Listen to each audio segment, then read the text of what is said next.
Hello friends. आपका बहुत बहुत स्वागत है पढ़ाई तक के इस प्लेटफॉर्म पे। और जैसा कि आप लोग को पता है कि मैं यहाँ पर मैथ्स पढ़ाता हूँ। तो कल जैसे हम लोग प्रीवियस लेक्चर में पढ़े थे कि सेट्स के बारे में पढ़े थे, उसके पूरा डिटेल पढ़ लिए थे और रिलेशन हम लोग शुरू किए थे। और वहाँ पर आप लोगों को बोल रहे थे कि जो नेक्स्ट लेक्चर होगा उसमें हम लोग टाइप्स ऑफ रिलेशन पढ़ेंगे। तो वो दिन आ ही गया कि हम लोग अब टाइप्स ऑफ रिलेशन शुरू करें। तो चलिए बिना किसी समय गवाए हम लोग टाइप्स ऑफ रिलेशन पढ़ लेते हैं। उसके बाद फिर देखेंगे, आज इसको अच्छे से पढ़ेंगे, एग्जाम्पल क्वेश्चन बना के, चाहे इसको डिफिनेशन हो या क्वेश्चन, सब अच्छे से करके पढ़ेंगे। तो चलिए इसको शुरू करते हैं। तो सबसे पहले टाइप्स ऑफ रिलेशन में आता है रिफ्लेक्सिव रिलेशन।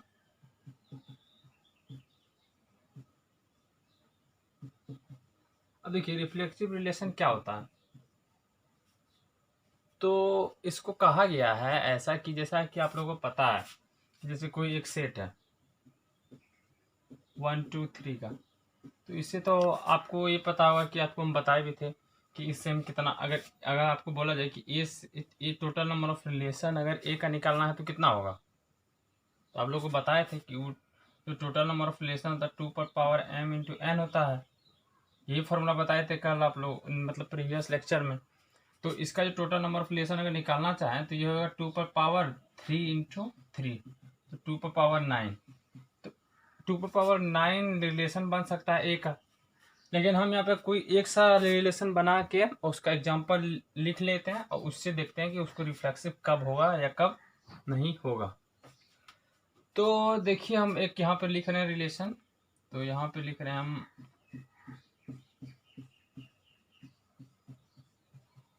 ये एक रिलेशन हो गया ए का। तो लेकिन अगर ये रिलेशन तो जनरल में रिलेशन है, लेकिन अगर कहा गया कि अगर कोई भी रिलेशन को हम रिफ्लेक्सिव बोलेंगे तो उसके लिए कंडीशन दिया गया कि जैसे कि इसमें जितना एलिमेंट है, इसमें कितना एलिमेंट है 1 2 3। आपको बताया था कि इसमें गिन लेना, काउंटिंग कर लेना कितना एलिमेंट है, वही हो गया इसका कार्डिनल नंबर, इसको डिनोट करते हैं एन ए से। तो एन ए हो यहाँ पे 3 है।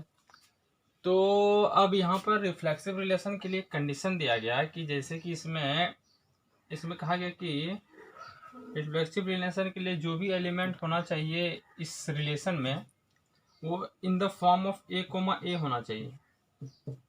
और ये भी कहा गया कि ए कोमा ए इसमें जितने भी सारे एलिमेंट है सब कोई ए कोमा ए के रूप में प्रेजेंट होना चाहिए। जैसे इसमें 1 2 3 है, तो इस एक ऐसा स्पेशल रिलेशन ए का जो जिसमें कि 1 1 हो, 2 2 हो और 3 3 हो। ये तीनों इम्पोर्ट एकदम जरूरी है कि ये तीनों होना ही चाहिए। उसके अलावे अगर कुछ आ गया जैसे 1 3 या 2 3, तो इससे इसमें फर्क नहीं पड़ने वाला है कि ये अगर ये तीनों हो गया इस कोई भी एक रिलेशन में, उसके बाद अगर ये एलिमेंट भी उसमें आ गया तो वो रिफ्लेक्सिव हो जाएगा। लेकिन अगर इसमें अगर इन तीनों में अगर कोई एक नहीं रहा, जैसे इसमें देखिए 1 1 है, 2 2 है, 1 3 है, इसमें 3 तो मिसिंग है। तो अगर इसमें 3 3 मिसिंग है तो ये रिफ्लेक्सिव नहीं है।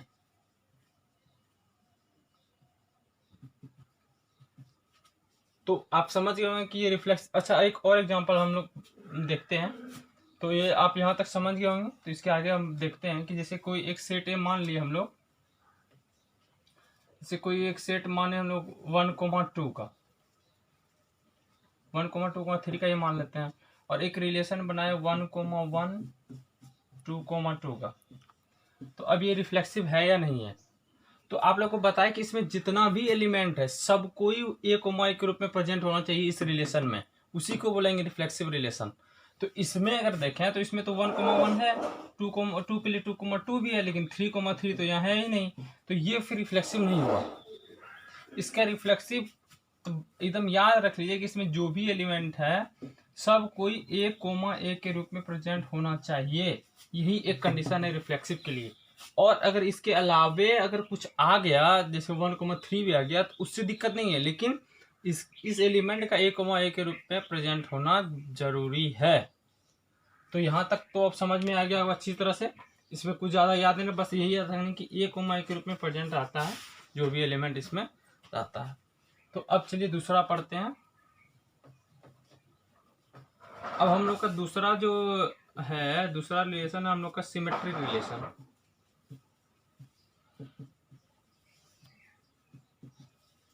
अब सिमेट्रिक रिलेशन को डिफाइन कहा गया। अच्छा, सिमेट्री का आप लोग क्या समझते हैं? सिमेट्री की जैसे आप लोग तो 8th-9th में भी पढ़े होंगे, सिमेट्री में ज्योमेट्री में काफ़ी काम आता है सिमेट्री का, और फिजिक्स में भी आप लोग पढ़ेंगे कि सिमेट्री करके, जैसे आप लोग फिजिक्स में तो अभी तो आप लोग का शायद शुरू नहीं हुआ होगा, लेकिन आप लोग का जैसे करंट इलेक्ट्रिसिटी पढ़ेंगे या फिर उसमें कुछ जैसे कैपेसिटर पढ़ेंगे, तो उसका जो सीरीज पैरेलल कॉम्बिनेशन होता है तो वहाँ पर भी सिमेट्री का काफ़ी यूज होता है। आप लोग को बताया जाएगा, आप लोग तो फिजिक्स पढ़ेंगे ही, उसमें आप लोग को करंट इलेक्ट्रिसिटी के बारे में बताया जाएगा कि जब सीरीज पैरेलल आप लोग पढ़ेंगे तो देखते हैं उसमें सिमेट्री निकाल के कितना आसानी से बन जाता है। तो वही सिमेट्री यहाँ पे है। जैसे कि सिमेट्री, अब जैसे मान लीजिए ये बोर्ड है, तो इसमें भी अगर सिमेट्री हो जाएगा, अगर हम इस बोर्ड को यहाँ से 2 पार्ट में डिवाइड कर दें तो देखिए एक साइड तो ये हो गया, एक साइड ये हो गया, तो ये सिमेट्रिकली हो गया। तो सिमेट्री का मतलब ये होता है कि मिरर, अगर सिंपल भाषा में बोले जाए तो मिरर इमेज। जैसे कि कोई एक यहाँ पे ऑब्जेक्ट रख दीजिए, जैसे ये ऑब्जेक्ट है, जैसे आप लोग पढ़े होंगे इसमें ऑप्टिक्स में पढ़े होंगे, इमेज जैसे बनता है, जैसे एक प्लेन मिरर यहाँ पे है, तो इसका जो इमेज इधर, जैसे यहाँ डिस्टेंस जितना है उतने डिस्टेंस पे यहाँ पे बनता है इमेज, यहाँ पे इमेज बना, ये ऑब्जेक्ट है। तो यही हुआ सिमेट्री कि यहाँ से जितना डिस्टेंस पे जैसा है उसके डिस्टेंस पे उतना यहाँ पे होना चाहिए। तो सिमेट्री का एक आसान सा मतलब होता है कि मिरर इमेज होना चाहिए। तो वही सिमेट्री यहाँ पे है सिमेट्रिक रिलेशन में। इसमें कहा गया है कि जैसे हम लोग कोई एक सेट मान लेते हैं ABC का, तो इसमें क्या है सिमेट्रिक रिलेशन में कि अगर उस रिलेशन में A, B प्रेजेंट है, अगर है, उसमें पहले ये देखना है कि A, B प्रेजेंट है कि नहीं है। तो अगर A, B प्रेजेंट है, if A, B is present, then B, A must be there. ये इसको एकदम लिख लीजिए कि अगर A, B is present then B, A must be there. इसका एक आसान सा मतलब ये हुआ कि जैसे कि आप जानते हैं हम लोग जो कोई भी पॉइंट को इस एक्स और वाई एक्सिस में जैसे रिप्रेजेंट करते हैं, तो एक लाइन है मेरा y बराबर x का, तो इसको अगर हम लोग थोड़ा सा ज्योमेट्रिकली समझना चाहें तो कहा गया है कि अगर A, B है, तो अगर हम y बराबर x लाइन को हम मिरर मान लें, तो कहा गया है कि अगर A, B कोई भी जो मेरा ये सेट एलिमेंट है, अगर A, B प्रेजेंट है, तो मान लीजिए A, B यहाँ प्रेजेंट है, तो उसका जो y बराबर x लाइन के रेस्पेक्ट में जो इमेज होगा, बताया भी कि सिमेट्री का मतलब होता है मिरर से जो इमेज बनता है वही सिमेट्री होता है। तो अगर जैसे ये पॉइंट है यहाँ पे A, B, तो इसका जो y बराबर x लाइन पर रेस्पेक्ट में जो इमेज होगा वही तो इसका सिमेट्री होगा, तो वही तो होगा B, A। जैसे आप लोगों को पता होगा कि y बराबर x लाइन के रेस्पेक्ट में जो भी इमेज बनता है, जैसे x, y है, अगर इसका y बराबर x लाइन के रेस्पेक्ट में मिरर इमेज लेना चाहें तो y, x हो जाता है। आप लोग कोऑर्डिनेट ज्योमेट्री में पढ़े होंगे, ये पढ़ाया जाता है स्ट्रेट लाइन में। तो यहाँ पर देखिए, अगर यहाँ पे देखिए तो सबसे पहले तो यहाँ पर ये परपेंडिकुलर रहेगा कि मिरर है, तो इसके यहाँ पे जितना डिस्टेंस यहाँ से यहाँ है उतने डिस्टेंस यहाँ से यहाँ बनेगा, ये आपका B, A। तो इसका यही कहना है कि जो भी पॉइंट रहेगा वहाँ पे, जैसे A, B के फॉर्म में है, तो उसको y बराबर x लाइन के रिस्पेक्ट में जो इमेज होगा वो भी होना चाहिए। अगर नहीं है तो वो फिर सिमेट्रिक रिलेशन नहीं हो सकता। जैसे एक एग्जांपल लेते हैं हम लोग, इसको मिटा देते हैं। जैसे कि हम लोग लिए यहाँ पे 1, 2, 3 और एक रिलेशन बनाए हम लोग 1, 2, 2, 2, 2, 1। अब बताइए ये सिमेट्रिक है या नहीं है।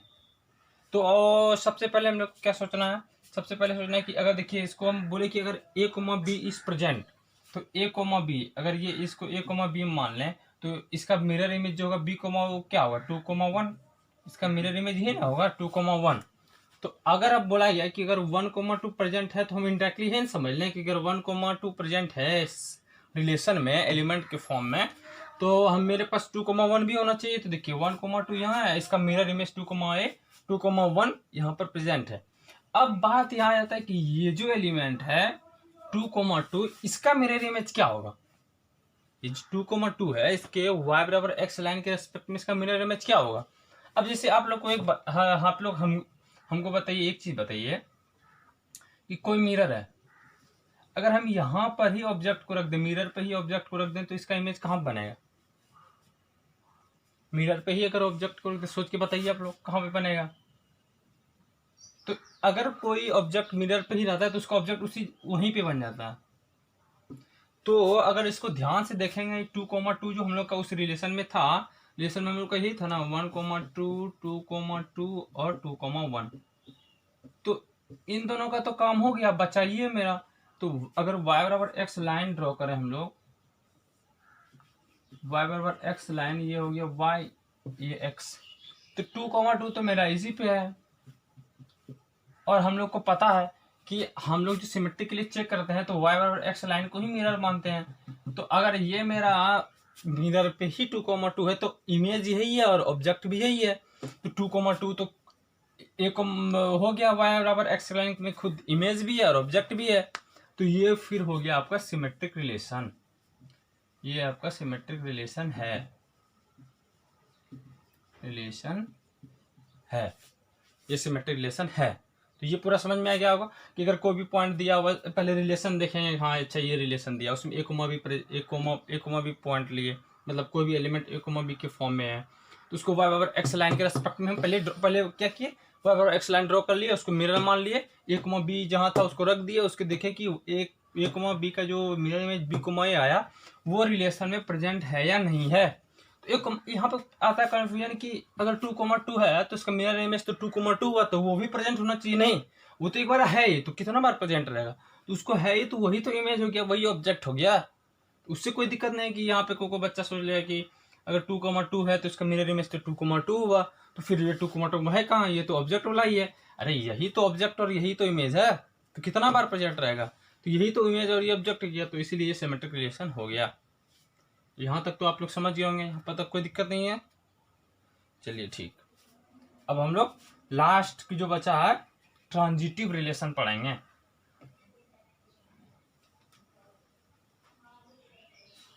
कि ट्रांजिटिव रिलेशन जो होता है वो भी एक रिलेशन ही होता है, लेकिन इसमें यही होता है, ट्रांजिटिव रिलेशन के बारे में एक चीज कहा गया है कि यहाँ पर एक चीज कहा गया है कि जैसे कि बोला, ये पहले हम लोग सिमेट्री में क्या पढ़े कि ए कोमा बी अगर प्रेजेंट है तो बी कोमा ए प्रेजेंट होना चाहिए, जो कि वाई बराबर एक्स लाइन के रेस्पेक्ट में मिरर इमेज होता है। ठीक है, तो वो तो सिमेट्री का बात था। रिफ्लेक्सिव में हम लोग क्या पढ़े कि जितने भी सारे एलिमेंट हैं वो ए कोमा ए के रूप में प्रेजेंट होना चाहिए, और बाकी चाहे कुछ रह भी जाए तो उससे दिक्कत नहीं है, लेकिन ए कोमा ए के रूप में जो भी एलिमेंट है वो प्रेजेंट होना चाहिए। ठीक है, वो तो उस दोनों का बात है। अब ट्रांजिटिव में कहा गया है कि if A comma B and B comma A is present. अब कहाँ पे प्रेजेंट रहेगा? कोई रिलेशन में ही प्रेजेंट रहेगा ना। तो अगर ए कोमा बी और यहाँ पे बी कोमा सी होगा, अगर ए कोमा बी और बी कोमा सी कोई भी रिलेशन में प्रेजेंट है तो सबसे इसमें यही बड़ा बहुत कन्फ्यूजन इसमें यही होता है कि इसमें ये देखना है कि क्वेश्चन में हमको पहले ये खोजना है कि ए कोमा बी है और बी कोमा सी है कि नहीं है, पहले ये खोजना है, उसके बाद आगे क्या है वो बताएंगे। लेकिन सबसे पहले ये खोजना है ए कोमा बी अगर है, अगर ए कोमा बी एगो मिल गया, मान लिया ए कोमा बी है, तो अगर बी से देखिए बी से खत्म हुआ तो ये अब दूसरा वैसा एलिमेंट खोजना है जिसका कि बी से शुरू हो। अगर हमको ये मिल गया, उसके बाद क्या करना है, then A comma c must be present. तो सबसे पहले एकदम याद रख लेना है कि a comma B and B comma c present होना चाहिए, एकदम प्रेजेंट होना चाहिए। अगर नहीं है तो खुद ब खुद सिमेट्रिक हो जाएगा, उसको कुछ आगे देखने का दिक्कत जरूरी नहीं, जैसे हम बताएंगे अभी एग्जांपल देके, लेकिन एकदम याद रख लीजिए, हम सेट कर लिए, मेमोरी में सेट हो गया। मतलब कि अगर ए कोमा बी है और बी कोमा सी, सबसे पहले अगर ट्रांजिटिव, जैसे ट्रांजिटिव माइंड में आया तो माइंड में सबसे पहले आएगा क्या आएगा कि ए कोमा बी खोजना है, अब बी कोमा सी खोजना है, पहले ये खोज के रख लिए, बाकी और कुछ आए कि नहीं आए हम पहले ये खोज के बैठ गए, उसके बाद सोचेंगे जो आएगा देख लेंगे। अगर ये दोनों आ गया उसके बाद खोजेंगे कि ए कोमा सी मेरा वहां पे है या नहीं है। अब है या नहीं है, इसमें दो कंडीशन होता है या नहीं है। तो है या नहीं, तो इसमें क्या बात करें, अगर ए कोमा बी है बी कोमा सी है तो ए कोमा सी होना चाहिए, अगर नहीं है तो फिर वो ट्रांजिटिव नहीं होगा। लेकिन अगर मेरा ए कोमा बी है और बी कोमा सी है ही नहीं तो मेरा ए कोमा सी कहाँ से होगा? तो ए कोमा बी अगर है और बी कोमा सी नहीं है तो वो खुद ब खुद ट्रांजिटिव हो जाएगा, उसके लिए कोई दिक्कत नहीं है। लेकिन अगर मेरा ए कोमा बी है और बी कोमा सी मिल गया है तो ए कोमा सी होना चाहिए। जैसे हम एक एग्जांपल बताते हैं। जैसे हम सेट मान लिए यहाँ पे 1 2 3 का और एक रिलेशन बनाए हम यहाँ पे 1,1 का और 2,2 का। अब बताइए कि ये कौन कौन सा रिलेशन है। जैसे हम लोग अभी पढ़ लिए रिफ्लेक्सिव भी पढ़ लिए, सिमेट्रिक भी पढ़ लिए और ट्रांजिटिव भी पढ़ लिए। तो अब बताइए, अच्छा ये बताइए रिफ्लेक्सिव है या नहीं है? तो रिफ्लेक्सिव में आप लोग को क्या बताए थे कि जितने सारे एलिमेंट है सभी ए कोमा ए ग्रुप में प्रेजेंट होना चाहिए। इसमें 3,3 नहीं है तो ये रिफ्लेक्सिव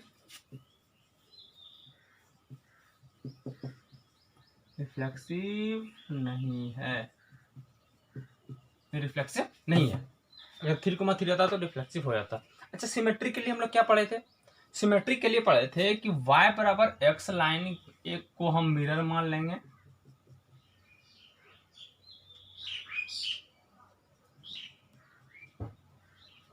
अच्छा देखिए एक चीज और बता देते हैं कि जैसे रिफ्लेक्सिव मेरा रिफ्लेक्सिव है तो उसको हम इसके जैसे y बराबर x लाइन के ज्योमेट्री से भी हम लोग पढ़ सकते हैं।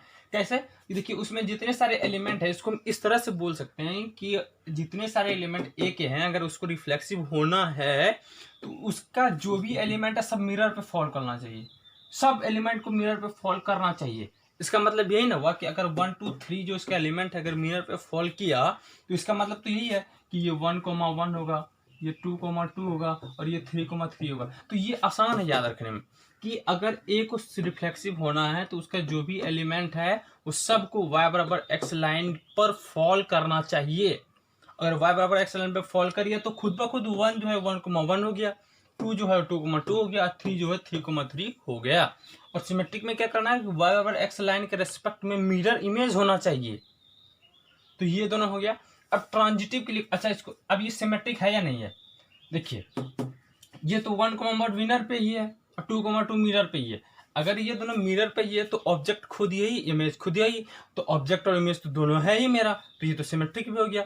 अब खोजना ये देखिए ये पहला क्या हुआ कि रिफ्लेक्सिव नहीं है तो, और दूसरा क्या हुआ कि ये सिमेट्रिक है, ये सिमेट्रिक है लेकिन रिफ्लेक्सिव नहीं है। और तीसरा हम लोग का क्या है? ट्रांजिटिव। अब ट्रांजिटिव है या नहीं है? तो ट्रांजिटिव हम लोग खोज लेते हैं कि ए कोमा बी तो अच्छा आप लोग सोच के बताइए कि ये ट्रांजिटिव है या नहीं है।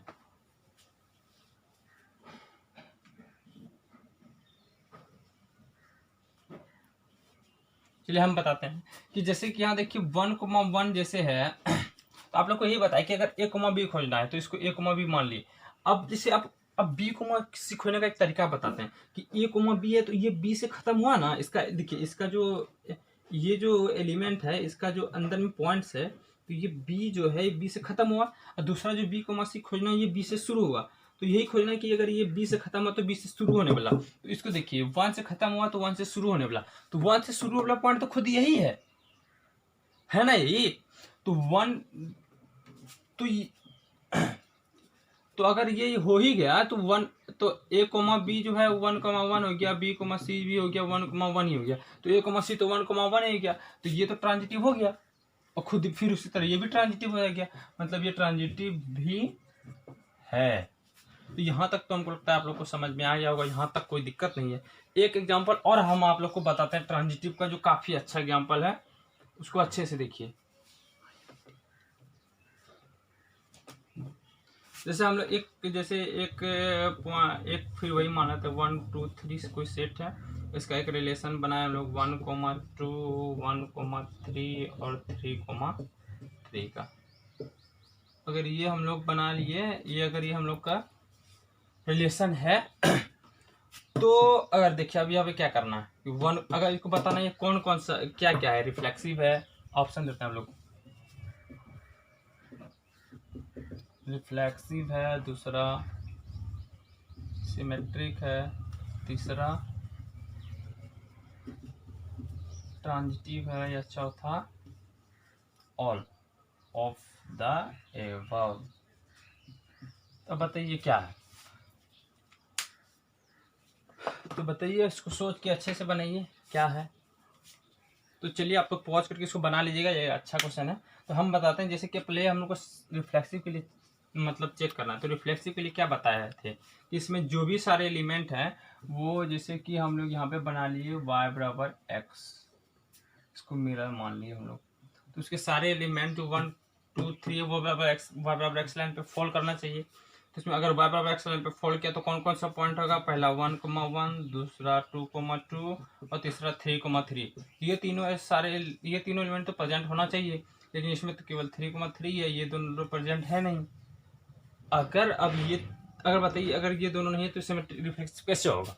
उसके लिए कंडीशन है कि सभी पॉइंट को फॉल करना चाहिए। तो ये आपका रिफ्लेक्सिव तो हुआ नहीं। अगर रिफ्लेक्सिव हुआ नहीं तो ऑल ऑफ द अबव हुआ नहीं। तो दो ऑप्शन तो आपका पहले खत्म हो गया। समझ गया ना कि कैसे खत्म हो गया दो ऑप्शन।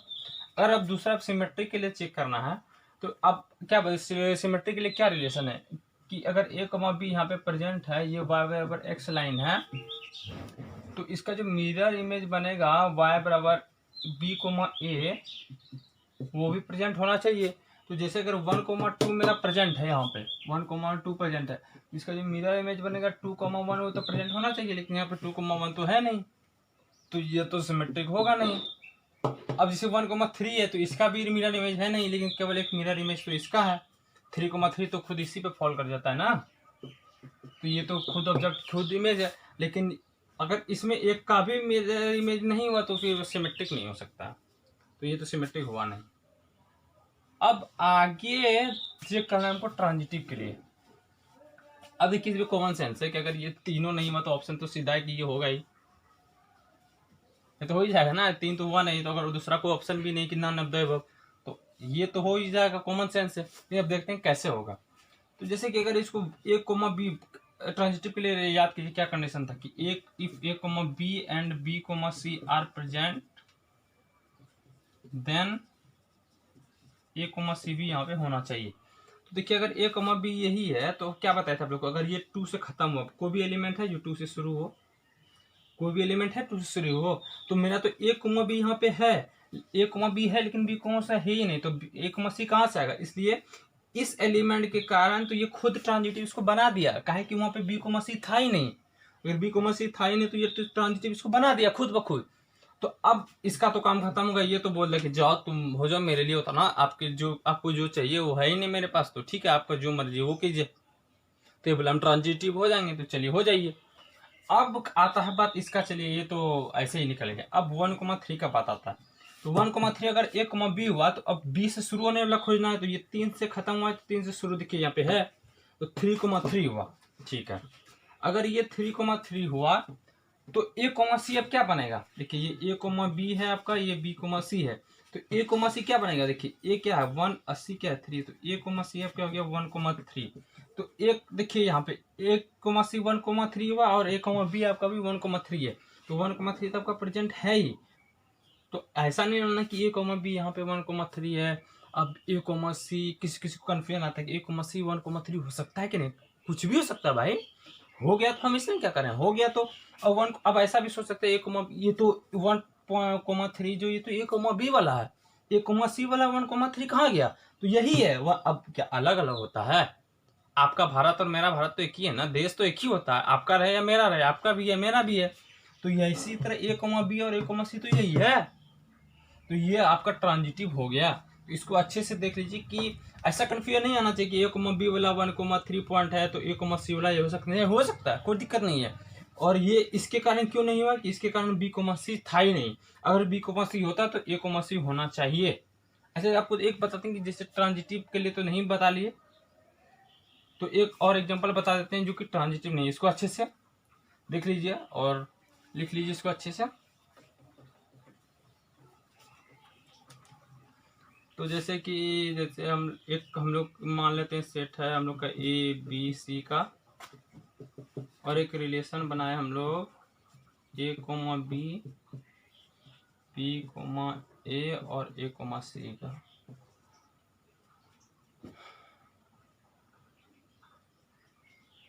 अब देखिए ये ट्रांजिटिव है या है नहीं है ये बताना है आप लोग को, तो आप लोग इसको पहले सोच के बनाइए। आप पॉज करके इसको बना लीजिए, उसके बाद हम बताते हैं। देखिए जैसे ए कॉमा बी मेरा प्रेजेंट है, उसके बाद क्या था कि बी से अगर ये खत्म हुआ है तो बी से इसको शुरू होना चाहिए। तो देखिए अगर ये बी से खत्म हुआ है तो ये बी से शुरू हुआ है, अगर ये बी हुआ तो ये आपका सी हो गया ना। तो ए कोमा सी वाला जो पॉइंट है आपका वो क्या हुआ, ए कोमा ए प्रेजेंट होना चाहिए ना, कि ए कोमा बी है, अब बी से खत्म है तो बी से शुरू हुआ, मतलब ये दोनों पॉइंट को भी प्रेजेंट होना चाहिए, सबसे अंत और सबसे लास्ट वाला कोई प्रेजेंट होना चाहिए जो कि ए कोमा ए है। लेकिन ए कोमा ए तो आपका यहाँ पे है ही नहीं, अगर ये ए कोमा ए है ही नहीं तो ये ट्रांजिटिव तो हुआ नहीं, ट्रांजिटिव नहीं है। तो आप लोग को पूरा समझ में आ गया होगा। रिकॉल करवा देते हैं जल्दी जल्दी से कि हम लोग रिफ्लेक्सिव पढ़े। तो रिफ्लेक्सिव में क्या पढ़े कि y बराबर एक्स लाइन जो है और उस सेट में जो भी एलिमेंट है सब y बराबर एक्स लाइन पे फॉलो करना चाहिए। ठीक, काम खत्म। और सभी एलिमेंट को फॉलो करना चाहिए, याद रखना। उसके बाद हम लोग पढ़े क्या, सिमेट्रिक रिलेशन। तो सिमेट्रिक रिलेशन में क्या पढ़े, सिमेट्रिक रिलेशन में पढ़े कि जो भी एलिमेंट जो रिलेशन में प्रेजेंट है उसका खुद मिरर इमेज होना चाहिए, जो रिलेशन में प्रेजेंट है उसका मिरर इमेज होना चाहिए रिलेशन में ही। अगर नहीं है तो फिर सिमेट्रिक नहीं होगा। एक का भी नहीं हुआ मिरर इमेज तो फिर वो सिमेट्रिक नहीं होने देगा। ठीक, और किसके रिस्पेक्ट में मिरर इमेज, तो वाई बराबर एक्स लाइन के रिस्पेक्ट में, नहीं कि किसी भी रिस्पेक्ट में ले लिए, वाई बराबर एक्स लाइन के रिस्पेक्ट में मिरर इमेज, याद रखिए। उसके बाद लास्ट में पढ़े हम लोग ट्रांजिटिव। तो ट्रांजिटिव में क्या पढ़े, तो ट्रांजिटिव में पढ़े कि अगर ए कोमा बी प्रेजेंट है और साथ में बी कोमा सी भी प्रेजेंट है at the time, B comma C भी प्रेजेंट है, अगर नहीं है तो वो खुद ब खुद ट्रांजिटिव हो जाएगा। अगर बी कोमा सी प्रेजेंट है तब हम लोग ए कोमा सी खोजेंगे, अगर ए कोमा सी भी मिल गया तो वो ट्रांजिटिव हो जाएगा। तो यहाँ तक आप लोग को क्लियर हो गया होगा। तो अगर वीडियो अच्छा लगा तो आप लोग लाइक कीजिए, शेयर कीजिए, कमेंट्स कीजिए, अपने दोस्तों को बताइए इस प्लेटफॉर्म के बारे में। और अब हम लोग जो नेक्स्ट लेक्चर पढ़ाएंगे उसमें हम लोग फंक्शन शो करेंगे। आप लोग को जैसे पता भी होगा बहुत सारे बच्चों को फंक्शन कितना इंपॉर्टेंट टॉपिक है। उसमें हम लोग फंक्शन के जितने भी टाइप के क्वेश्चन हैं, चाहे थ्योरी हो, बेसिक हो, सारे को अच्छे से पढ़ेंगे, ताकि जैसे हम लोग कैलकुलस पढ़ेंगे तो कैलकुलस तो आप लोग को जानते हैं IIT JEE मेंस या एडवांस कितना इंपॉर्टेंट टॉपिक है। सारे बच्चों को तो सबसे पहले कैलकुलस ही बताया था कि आप पढ़िए। तो उसके लिए फंक्शन बहुत जरूरी है कि बहुत ज़्यादा यूज पड़ता है वहाँ पे।